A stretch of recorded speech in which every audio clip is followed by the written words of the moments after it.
Hello my friends, welcome back. It's episode 3 of Shadowrun Returns. You know, I was just thinking about this. I reckon that the developers of this played the Shadowrun on the SNES, but didn't, like, finish it. They just played the beginning. And, this whole area sort of feels like it was like designed to sort of actually be a proper hub, like the first game. But as we know, eventually this game just becomes moving from one area to another area to another area, with very little, like, hanging around, as it were.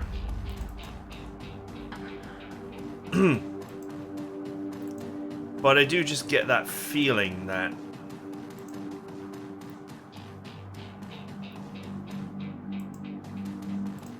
this was meant to be a whole thing at some point. Oh, great. Just clicked out of the game. Unfortunately, I'm running in 2K here, and so it has to adjust the resolution if I accidentally click out, which is not great. Anyway.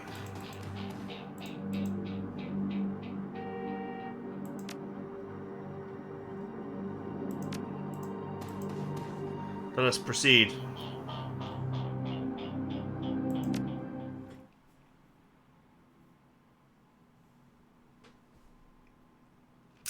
Relative to the rest of the Barrens, Touristville is a neon-clothed oasis. At its heart is the Seamstress Union, housed in an old brownstone building in the corner of illegal and opportunity. Bums huddle together, gangsters strut the streets, and the occasional salaryman comes slumming. Union buildings be retrofitted, rebuilt, and restored so many times it's like an aging starlet wearing too much makeup in an attempt to stay young. The wild ivy growing out of the gutters adds to this effect. As you enter, the murmur of hushed conversation washes over you. The dive bar denizens raise their heads, take your measure, then go back to their business. This is the kind of place where everyone knows your name but keeps it to themselves. So it says. And I gained 2 karma just for walking in.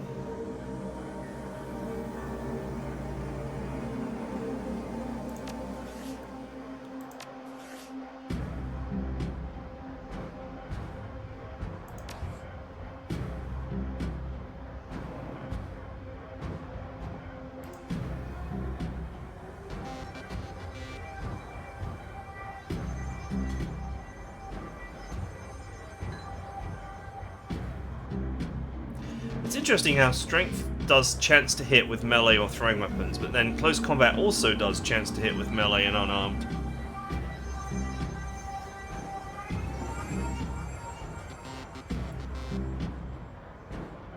I'm not investing in either of these two until I find a weapon that's worthy. I'll probably go physical melee, as in with a weapon, as opposed to unarmed, because it's probably got better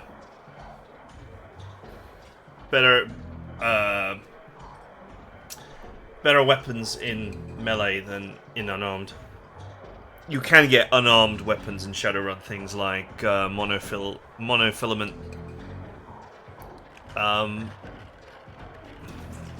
you know, Wolverine style claws, and so on and so forth. Anyway, the bartender is a striking elf sporting a perfectly toned body, perfectly pouty lips, and perfectly tapered ears. Her eyes harmonize save me and take me in equal measure, hitting just the right notes for maximum extraction of tips. Trolls are used to sneers from beauties like this, but she smiles sweetly when she sees you.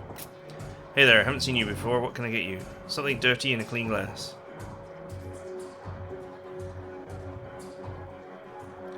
Found a bar tab with Coyote's name on it. Is she here? No, I think she's away on business. Business. Is she a shaman with a name like Coyote? No. She shot a coyote once, thinking it was a shaman who double-crossed her. We've been calling her Coyote ever since. She's been missing since yesterday. Some people think the Ripper got her, but I know her. Coyote can take care of herself. She starts to turn away when a man with the face of a survivor and a zeal of a convert tugs at her arm hard. It's clear the two have a history, and they try to keep their voices low, but the intensity of their conversation makes them easy to overhear. Cherry, you have to listen to me. If you stick around here, you can end up dead or worse. The Ripper's out there and he's real. The last killing happened just down the block. Now Coyote's missing. They'll probably find her tomorrow in a dumpster without her head. Come on, Cherry Bomb, think. I think plenty, Shane.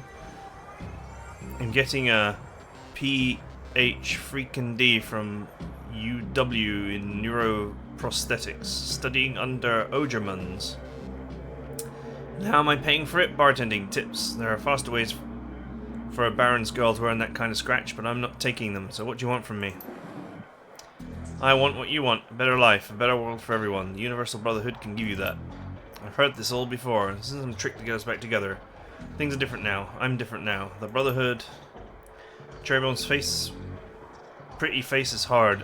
Armoured in lipstick and low expectations. The Universal Brotherhood is for other people, Shane. Rich Bellevere types who can afford their membership fees and voluntary donations. This isn't about money, it's about binding the world together in brotherhood. Come with me and attend a discovery meeting. Get to the core of who you are. I heard Lien Telestrin give the talk last night called The New Family of the Sixth World. I got a family right here, Shane. They're drunks and lowlifes and whores, and I'd choose them over any of your brotherhood members. Now buzz, I need to get back to work. With body language that leaves no question that the conversation is over, Cherry Bomb turns her back on him. Sorry, I got interrupted. I heard. He's got the strength of the righteous, doesn't he? Careful about whose conversations you listen in on here. Some folks aren't as friendly as I am. But look, that says you're not here for entertainment. Are you a badge? Do I look like a cop? No, baby, you look like someone who knows the shadows. Trained to spot a bronze the minute they walk in here. Something I can help you with. I have a few questions. Ever hear the name Sam Watts? Sam was a regular customer and a pain in the ass for as long as I've been here. Talked a big game, but he was always broke. As soon as he got any money in his pocket, it went straight to his head. Chips, drugs, or booze. Coyote had a soft spot for him, though. Did you see him on the night he died? No, that was Coyote's shift.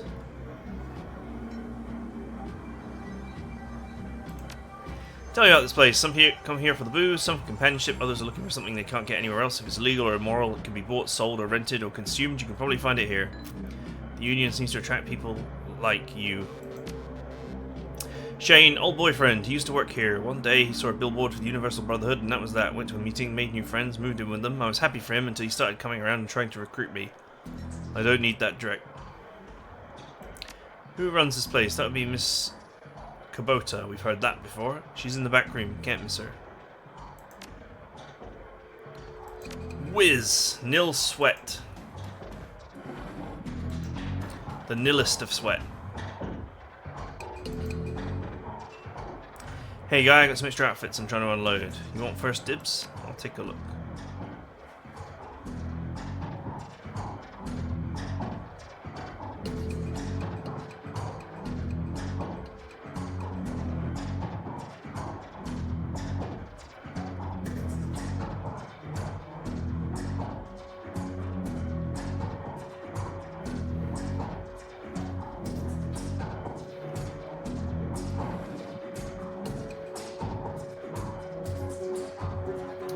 I will consider it. Armor is a good idea for a melee character, that is for sure.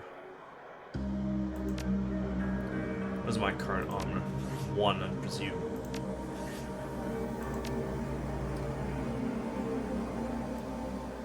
Man, the model is really terrible.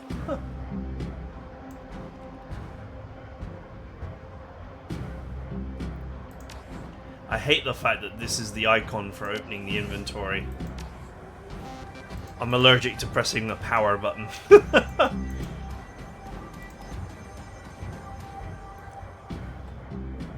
Open for business, her demeanor reads. Dealer rather than companion. She has a jack on her neck and a gun on her hip and a chip on her shoulder. She eyes you with a sneer. You look like you could use some firepower. Something simple. I got guns so smart they practically fire themselves. Looking for tech? Got some of that too, if that's the way you roll.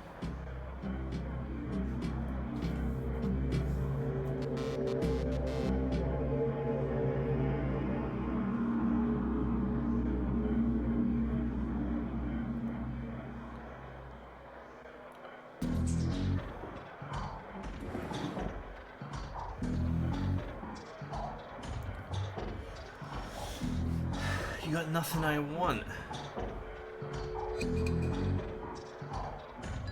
These do less damage than my fist. Not even joking.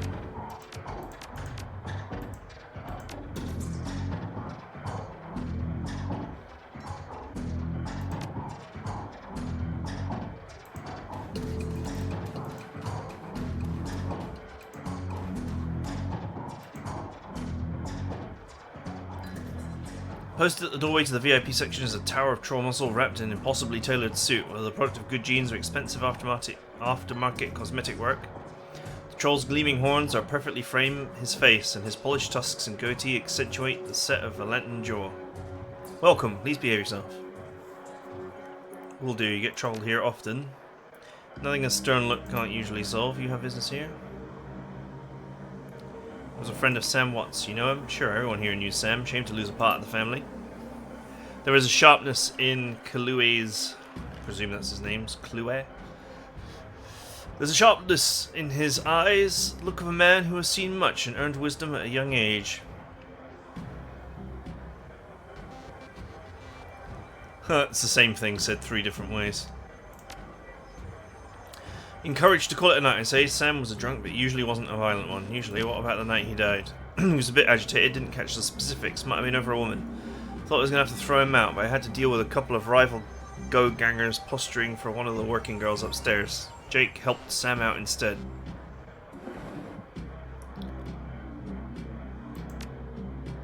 Happy to help. Let's go ahead and buy that armor just for safety.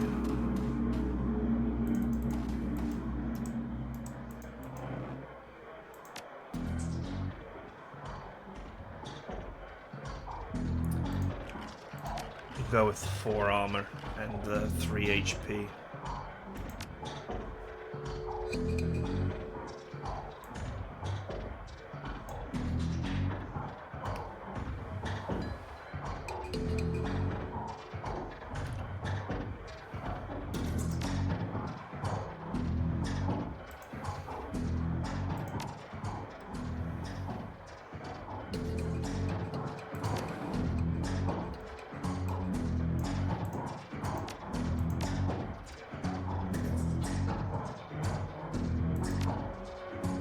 Alright, I'll just go ahead and sell the assault rifle because we won't be using it.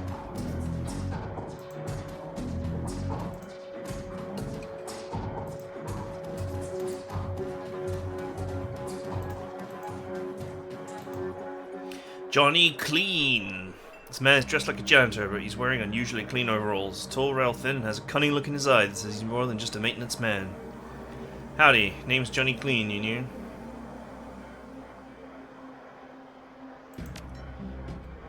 Enjoy yourself, this is like your type of place. I'm sweeping up a bit. How are you now?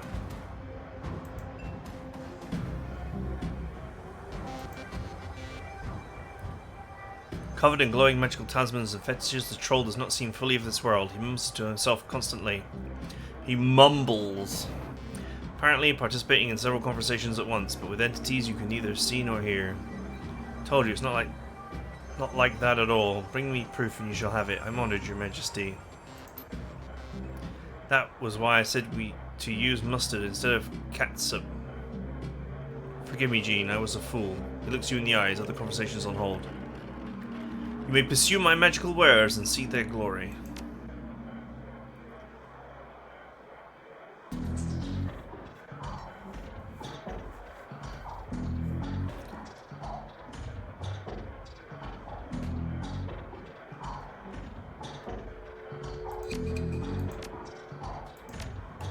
It's not for me.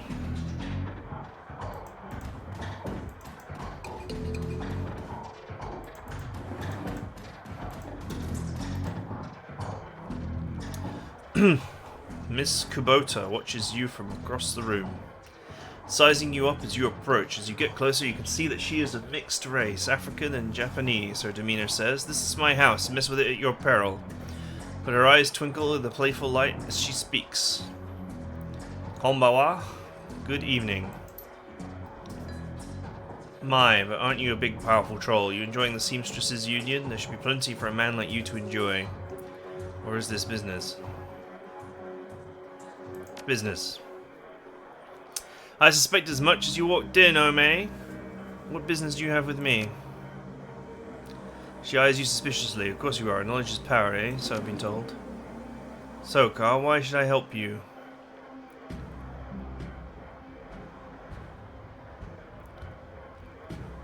Hunting the Ripper. Keep your voice down when you mention the Ripper, Ome. He isn't good for business. Besides, I'm worried about my girl, Coyote. She's missing, and I'm worried she may end up as his next victim.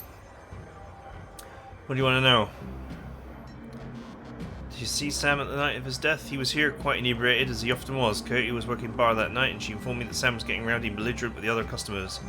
When I requested he leave, he refused. My bouncer, Mr. Clue, was off dealing with another issue, so I requested that Jake escort Sam out the back door to the alley. That was the last I saw of either of them.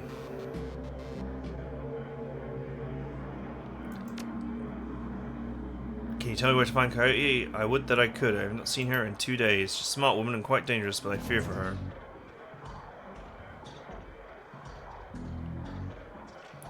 She's dangerous, why fear for her? Please. If you are what I think you are, you know. There is always someone more dangerous.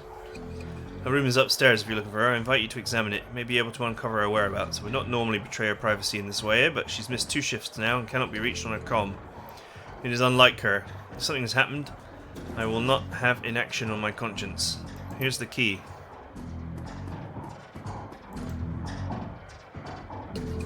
Let's rumble.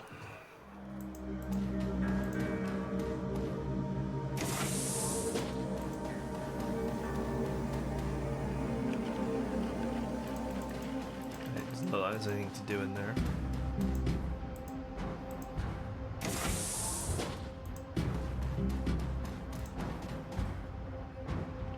Looks like Coyote keeps her clothes in boxes on the floor.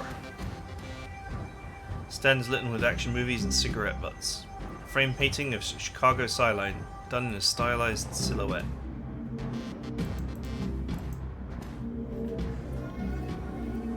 Coyote's bed has a diary with several papers sticking out of it.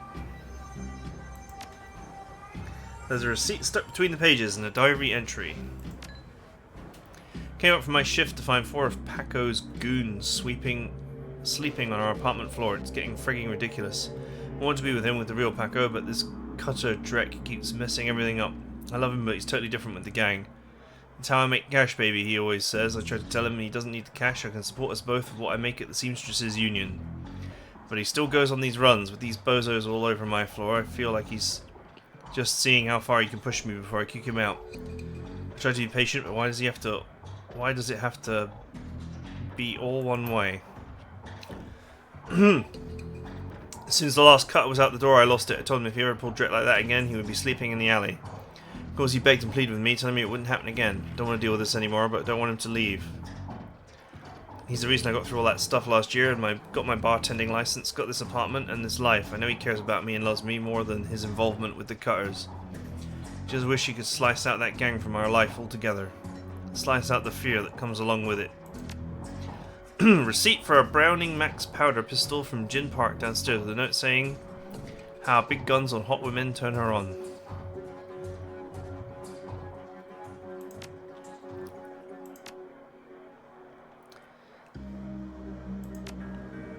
Sometimes it seems like Paco reads my mind or my diary. Maybe he does the latter. I wouldn't be surprised. Hi, Paco. I was in last week. I haven't mentioned the cutters. He hasn't mentioned the cutters once. He leaves the apartment with a "see you in a few hours, babe," and returns later without comment. Don't know if it's really going to help us avoid the subject and conversation completely, but I felt better without our constant arguing about it.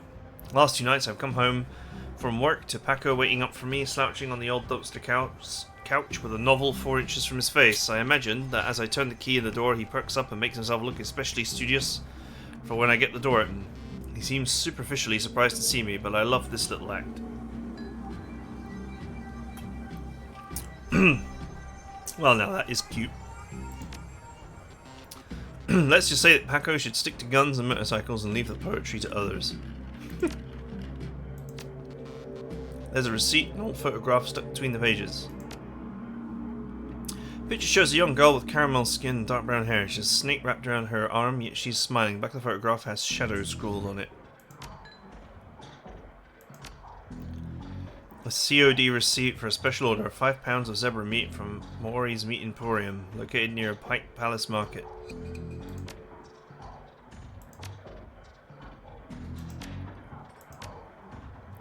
A receipt for a wall safe installed near the bathroom door. Set combination 342436.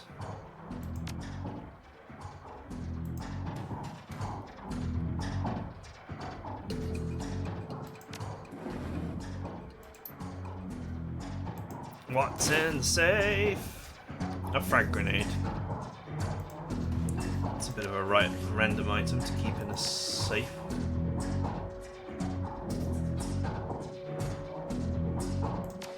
Well, it could be useful.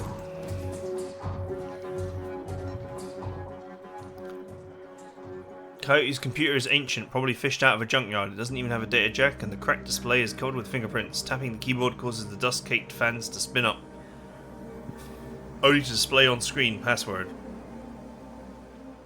Without the password, the only other button on the screen is do a password recovery. 3 security questions. What's your childhood pet?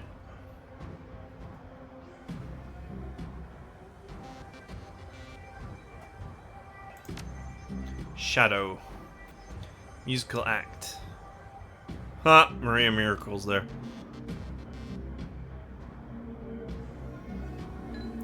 I'm not sure I know the answer to this one. Let's just leave this for now.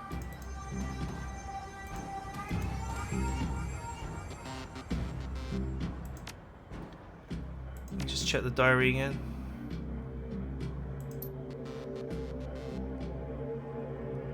No, that's the wrong one.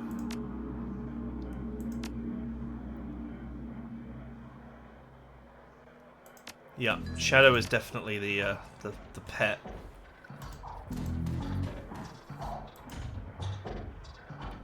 Stands littered with action movies and cigarette butts. Chicago Skyline. Is one of those bands from Chicago?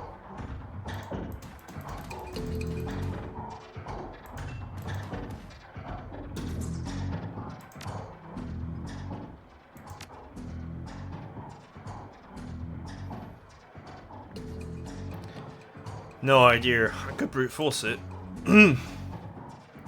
Chicago is the hometown. Okay, that's what we get from the poster. This one's correct. Let's just choose Maria Miracle for fun. I can just totally brute force this.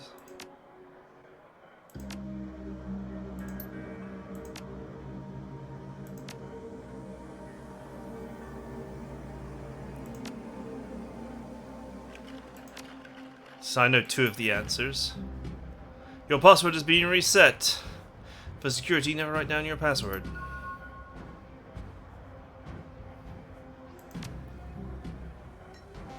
Meet with Della about a gig. Meet Paco for a date at Pike Place Market, due in 30 minutes. Contact list has 1 entry, someone named Paco. Quick scan of recent searches show that Coyote has been reading a great deal about hellhounds, also suggests more than casual interest in vintage action figures.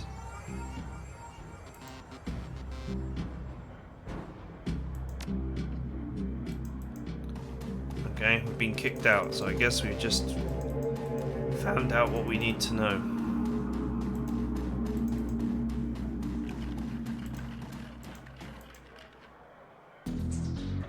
Mid-grade security panel, attention nearby doors. Set to require a password. Hacking level 2 will get you in there. See, this is the thing about not being a decker, is like, you also just miss out on loads of rooms. You can never find yourself using strength to just break doors open or whatever.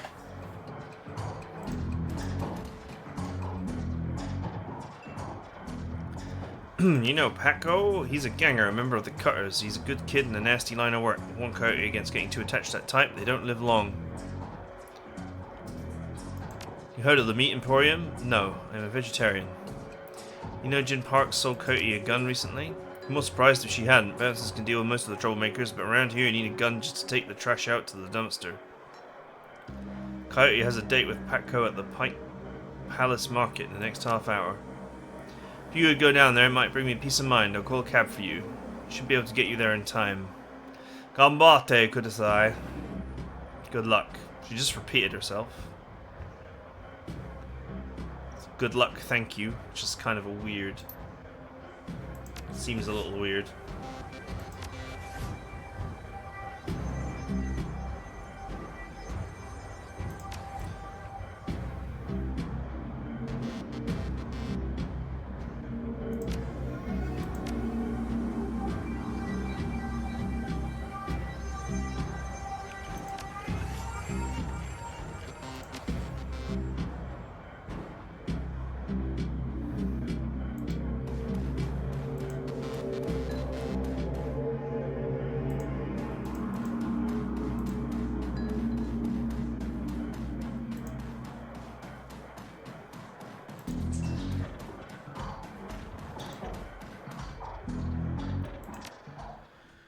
We're off.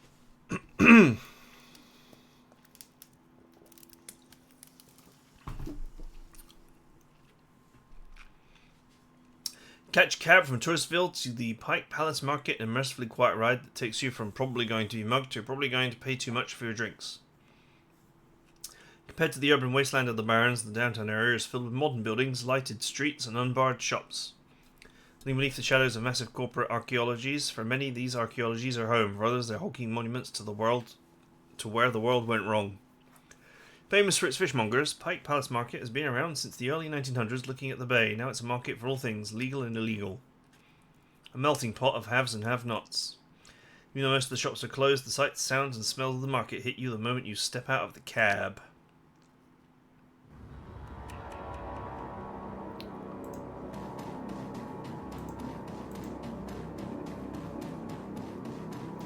See, this area just looks like it was supposed to be attached to the previous area. That's why I'm saying that I reckon it was just all one big area at one point.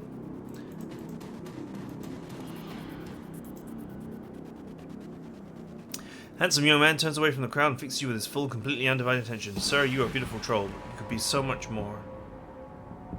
What are you selling? I'm not selling everything. We are giving away the secrets to a more filling, happy and productive life. Okay. First step is simply come and listen. Tomorrow night, Lynn Telestrin will be speaking about the importance of family in the sixth world. Please join us tomorrow, and the secrets of a better life will be revealed to you.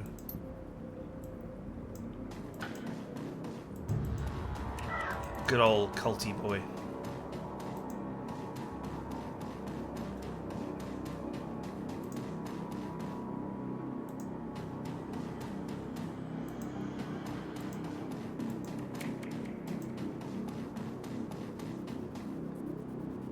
See, look, this looks like it was designed to actually be something at one point.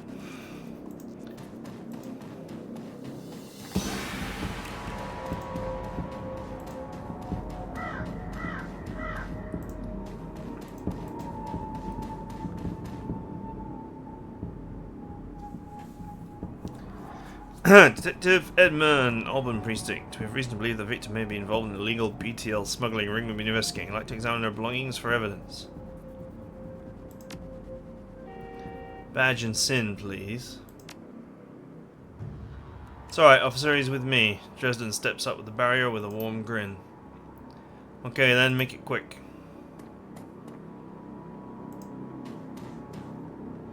Lying on the pavement is the body of a young human female. Her eyes have been gouged cleanly out, and you notice a string of bite marks along her left arm.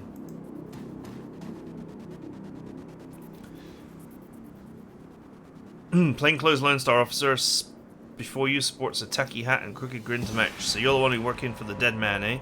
McCluskey warned you might be sniffing around after the Ripper. Lucky for you, I got here before McCluskey. I'm Officer Ogure. Pleased to meet you. Now, seeing as this crime scene is going nowhere fast, what can I do for you? Take it you and McCluskey don't see eye to eye. Let's just say McCluskey and I have conflicting interests. What can you tell me about the murder? Not much really. We know it was about 3 hours ago and we know that her eyes have been surgically removed. Didn't need Dresden to figure that much out. He's been looking up the body though, so he might have more. Me have been scanning the rest of the scene looking for witnesses, but no luck so far. Damn Ripper might as well be a ghost. You got any leads on the Ripper that might know about? Ha, plenty if you ask McCluskey, but the truth is we're as clueless as you probably are. Thanks for your time, officer. Wait a minute there, I haven't put in a donation for the Lonely Orphans Fund. Yeah, you see, you make a contribution to the fund. I put you on a list and let you know the next time we find any orphans that you might be interested in. I see. So you want a bribe. He sighs. Yes, subtle. 300 million and I'll slip you any new information we get on the Ripper case.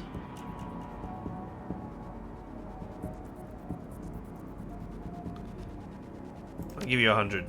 Look, if I'm going to stick my neck out, the carrot's got to be juicy enough. 200. It's 100 or it's nothing. You're a loss then. It's fine. What brings you out here, hot on the trail of a dead man's killer? Coincident, believe it or not. To get stumbled across another Ripper murder. Yeah, that's what it looks like. As you can see, the Ripper went for the eyes this time. Pretty clean work. Gotta hand it to him. Our Ripper knows what he's doing. Or she, I suppose. What do you know about the victim?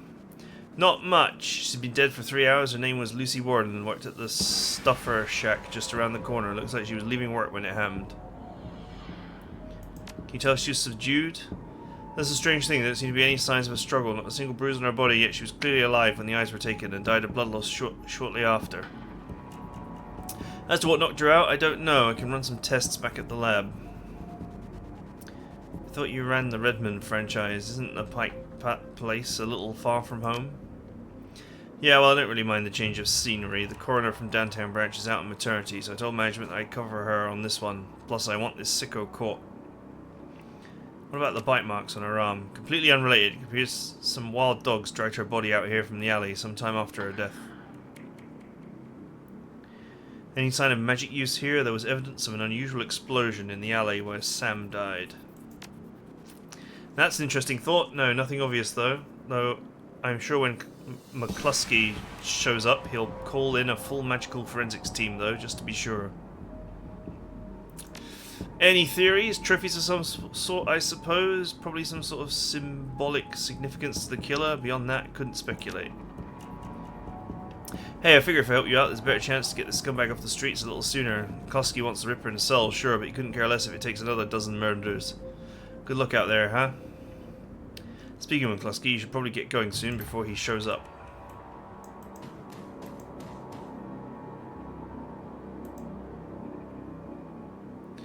It's the evil elf. The elf standing before you might possibly be the ugliest elf you've ever seen. His meticulously clean lab coat, format jacket, and old-fashioned bow tie give him the look of an undertaker from centuries past. He notices you approach and locks his eyes on you, smiling a thin, unnerving smile. Hello there, stranger. Might I inquire, do you know which organ grinder's facility this body will be removed to? Why would you want to know something like that? Oh, just a hobby. Never mind that, though. Good evening to you and your friend the coroner.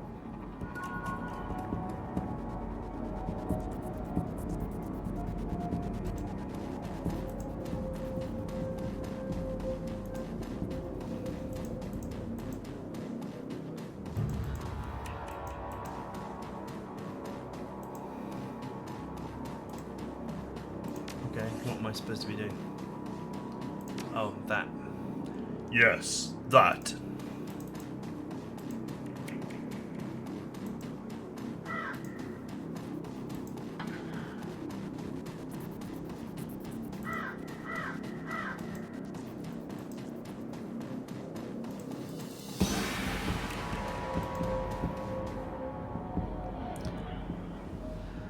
The orc before you wears a standard Stuffer Shack employee getup. The uniform is well kept, well fitted, but the tears keep streaming down his large, crooked face, do little to improve his appearance. Does not seem to notice your approach. Take it you knew the victim. Yeah, what's it to you? My condolences. With the two of you close? Thanks. Sorry, we're just not used to folks being too friendly around here. Yeah, pretty close as co-workers go. Blind Lucy and I worked here at the shack for 3 years together. Started on the very same day. Blind Lucy. Well, Lucy wasn't completely blind, but she was legally blind. She had to wear these huge glasses and hold things right up to her face, but she got new eyes about a year ago. Any idea how she scored the new eyes? No, she wouldn't talk much about it, just called it her stroke of good luck. Guess that luck ran out. See anyone strange in store lately? I see weird stuff every day, it's a stuffer shack.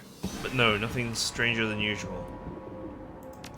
She have any enemies? I'm not sure. I know she had an ugly breakup with her boyfriend getting those new eyes put in. The guy was pretty upset for some reason and wouldn't leave Lucy be until she filed for a restraining order. That all seems dying down a while ago though.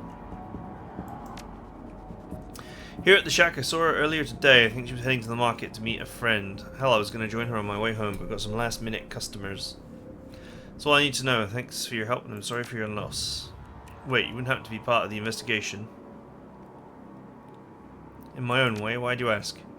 Lucy had this necklace, an intricate little carving of a dragonfly on it. Wore it every day, so her mum gave it to her when she left Denver. Anyway, you know how Lone Star is. All of her stuff will be bagged and placed in evidence storage until the 7th world awakens. I just thought if you could somehow get that necklace back before Lone Star cleans everything up, I could send it back to her family. I feel like I owe her that much. I understand. If I can find it at the scene, I'll bring it to you.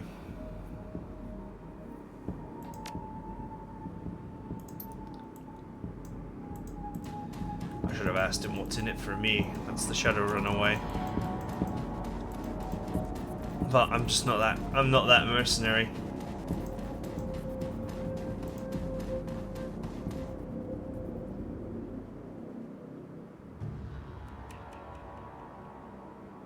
Yeah, we'll just pick it up. As you reach for the necklace, a slim black Lone Star boot slams down on the pavement. And what do you think you're doing?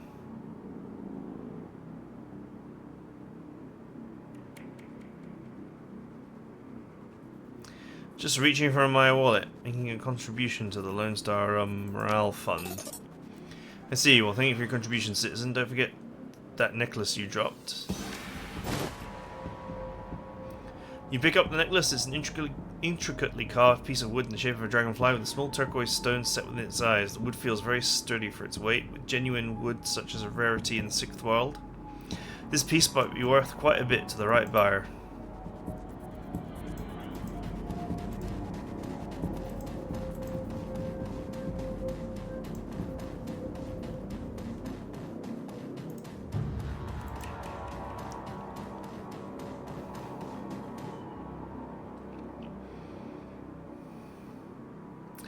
Were you able to find Lucy's necklace? I've got it, sure. I don't recall if we discussed payment yet. Look, here's 209 yen. That's all I can spare. Fine.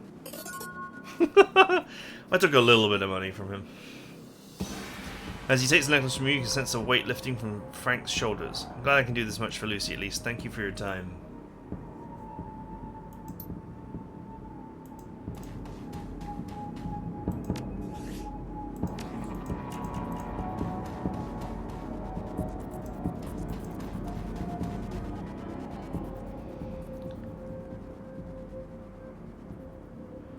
Have any extra Nuyen? Just need some secure zoom for the shack over there. I'm just gonna do this for a laugh.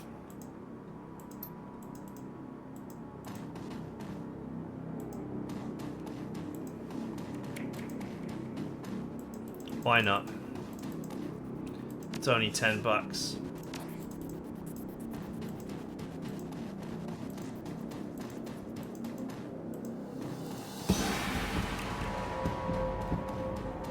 Now, where the hell am I supposed to be going? Ah! I just clicked out of the freaking thing again. The horrors of running the game at 2K. Okay. I should probably just use the keyboard to scroll the camera. It's a bit like floaty though.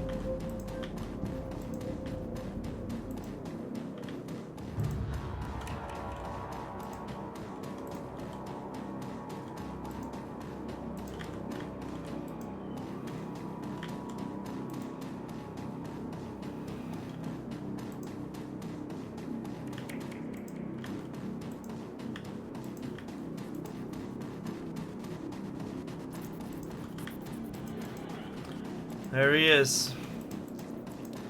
There's Paco. Kid in front of you sports the trademark yellow of the Cutter's gang. Young, clean-shaven, he stands like he owns the street and everyone on it. Seems distracted though, glancing around with increasing agitation. He looks over you as you approach. Watch yourself, Trog. What you want? You wouldn't happen to be looking for Coyote, would you? That's none of your fragging business. Who the hell are you?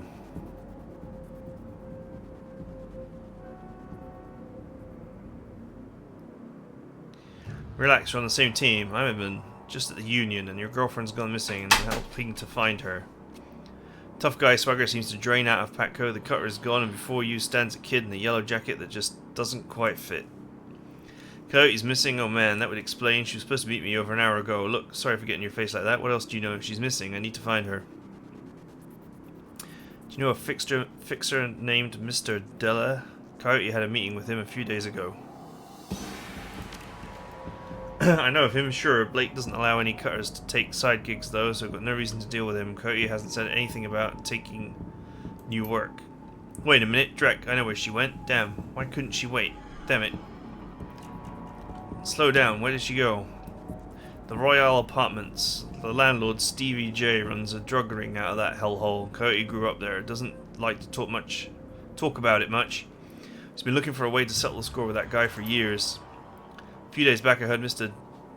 Delia was looking for runners to steal some sort of item out from under Stevie J's nose. She must have taken the job, I'm sure of it.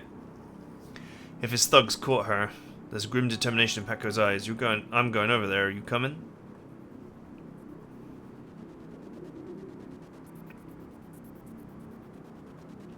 One more thing, Coyote had a receipt for some zebra meat from a place called Maury's Meat Market. Ever heard of it? Zebra meat, what? Look, that shop's just down the block if you want to check it out. I'm going to go to the Royale with or without your help. What's it going to be?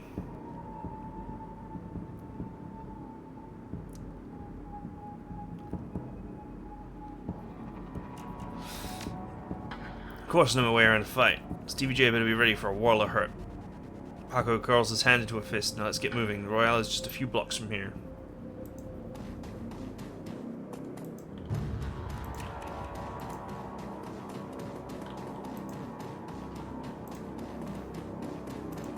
Manny. Poor Manny. A small meat stand presents an enormous diversity of dead animals, from cow to canine to exotic and paranormal. Pictures at the back of the stand feature a much older version of the man in front of you. As soon as he notices Paco, the Prior's eyes become hard and angry. What do you want? You know we can't afford more.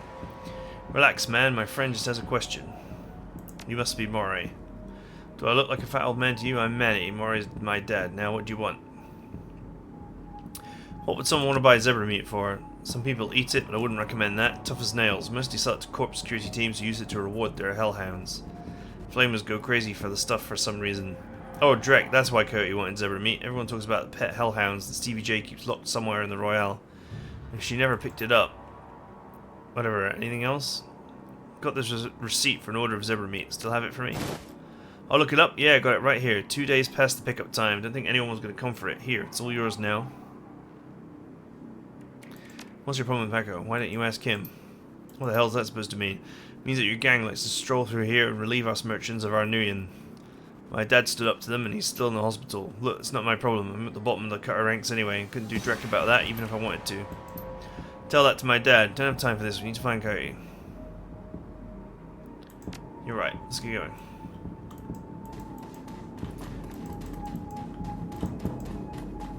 I got my zebra meat.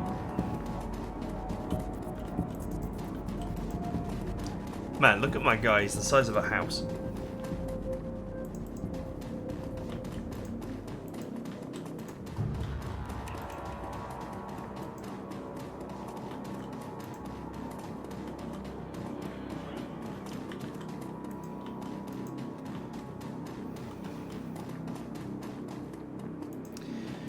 Okay, this seems like the perfect moment to stop as we are out of time. So I hope you guys enjoyed it, and I'll see you guys next time.